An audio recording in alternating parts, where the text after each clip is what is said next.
নমস্কার বন্ধুরা, ডলি রন্ধনশালায় সবাইকে স্বাগত। আর বন্ধুরা, এইভাবে যদি কচুরলতি বানাও তাহলে কিন্তু সেদিনকে আর অন্য কোনো তরকারি এক্সট্রাভাবে বানাতে লাগবে না। এখানে আমি কিছুটা কচুরলতি খুব ভালোভাবে ছাড়িয়ে ধুয়ে পরিষ্কার করে নিয়েছি।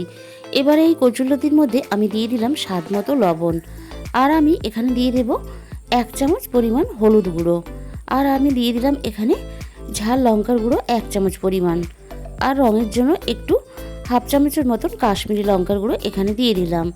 আর আমি এখানে দিলাম 1 চামচ জিরের গুঁড়ো আর 1 চামচ ধনে গুঁড়ো। এরপর আমি এখানে দিয়ে দিলাম 1/2 চামচের একটু কম কালো জিরে। এবার আমি এখানে দিয়ে দেব স্বাদ মতো চিনি, আর আমি এখানে দিয়ে দিলাম 1 চামচের বেশি রসুন বাটা আর 1 চামচ আদা বাটা, আর দিয়ে দেব সবশেষে আমি এখানে বেশ কিছুটা কাটা পেঁয়াজ কুচি। এবারে আমি দিয়ে দেব পরিমাণ মতন সর্ষের তেল। এবার সমস্ত কিছু মশলার সাথে আমি কচুরলতিটা খুব ভালোভাবে এইভাবে হাত দিয়ে চটকে চটকে মেখে নেব। এখানে আমি খুব সুন্দর করে কিন্তু মেখে নিয়েছি, আর এটাকে আমি মিনিট 10 জন্য রেখে দেব। এদিকে এখানে নিয়ে নিয়েছি দেখো নুন হলুদ মাখানো কিছু চিংড়ি মাছ। খুব ভালোভাবে আমি তেল গরম করে নিয়েছি। তেলের মধ্যে আমি এবারে চিংড়ি মাছগুলো এইভাবে দিয়ে দেব।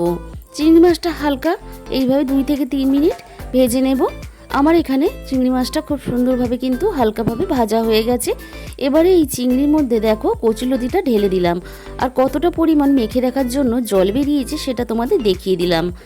এবারে আমি এখানে চিংড়ির সাথে কচুরলতিটা এইভাবে মিনিট 3-4 মতন একটু নাড়াচাড়া করে নেব।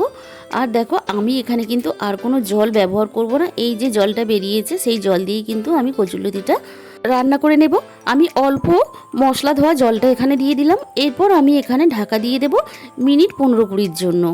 মিনিট 15-20 পর আমি ঢাকা খুলে চেক করে নিচ্ছি। দেখো কতটা সুন্দরভাবে কচুরলতিটা রেডি হয়ে গেছে। দেখো সেদ্ধও হয়ে গেছে, আর একটুও কিন্তু গলে গিয়ে ঘেঁটে যায়নি। আমি তোমাদের খুব কাছ থেকে দেখিয়ে দিচ্ছি, দেখো কতটা সুন্দরভাবে সেদ্ধ হয়েছে। আশা করি আজকের রেসিপিটা তোমাদের ভালো লেগেছে, আর ভালো লাগলে প্রচুর প্রচুর শেয়ার করো। আর যে সমস্ত নতুন বন্ধুরা আমার চ্যানেলে এসেছো, আমার বানানো এই কচুরলতির রেসিপিটা তোমাদের যদি ভালো লেগে থাকে অবশ্যই আমার চ্যানেলটাকে সাবস্ক্রাইব করে পাশে থাকার অনুরোধ রইল। তাহলে আজকে এই পর্যন্ত, দেখা হবে অন্য কোনো রেসিপির সাথে। সবাই ভালো থাকবেন, সুস্থ থাকবেন, সাবধানে থাকবেন।